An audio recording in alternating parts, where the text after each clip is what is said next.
एक दिन गौतम बुद्ध रास्ते में जा रहे थे, तभी उन्होंने एक दुखी व्यक्ति को देखा। तब वह व्यक्ति ने गौतम बुद्ध को नमन किया और अपने दुख के बारे में मुक्त होने का उपाय पूछने लगा। गौतम बुद्ध ने उस व्यक्ति को अपने पास बैठाया और बोला, तुम व्यर्थ में चिंतित हो रहे हो। सुख दुख हमेशा नहीं रहता है। मैं तुम्हें एक कथा सुनाता हूँ, ध्यान से सुनो। किसी नगर में एक सेठ रहता था। वह बड़ा ही उदार और परोपकारी था। उसके दरवाजे पर जो भी आता था उसको खाली हाथ नहीं जाने देता था, दिल खोलकर उसका मदद करता था। एक दिन उसके यहाँ एक आदमी आया। उसके हाथ में एक पर्चा था जिसे वह बेचना चाहता था। उस पर्चे पर लिखा था कि सदा ना रहें। भला इस पर्चे को कौन खरीदता, लेकिन सेठ ने उसे तत्काल खरीद लिया और अपने पगड़ी के एक छोर में बांध लिया। नगर के कुछ लोग सेठ से ईर्ष्या करते थे।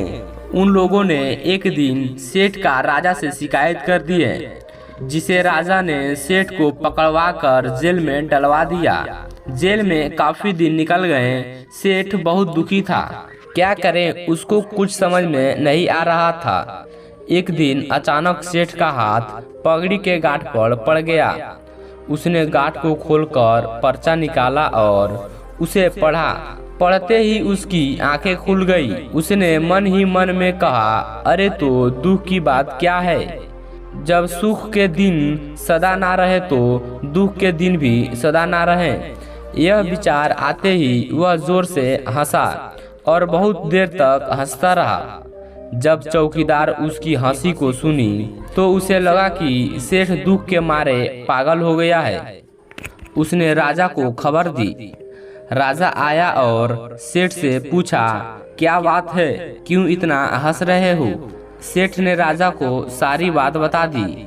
उसने कहा, राजन, आदमी दुखी क्यों होता है। सुख दुख के दिन सदा बदलते रहते हैं।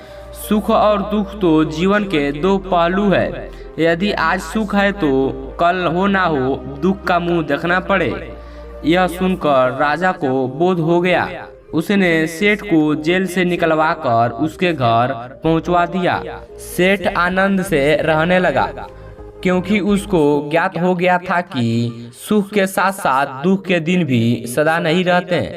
बुद्ध के मुंह से यह कथा सुनकर उस व्यक्ति का बोझ हल्का हो गया। उसने गौतम बुद्ध का आशीर्वाद लिया और अपने घर की ओर चल पड़ा।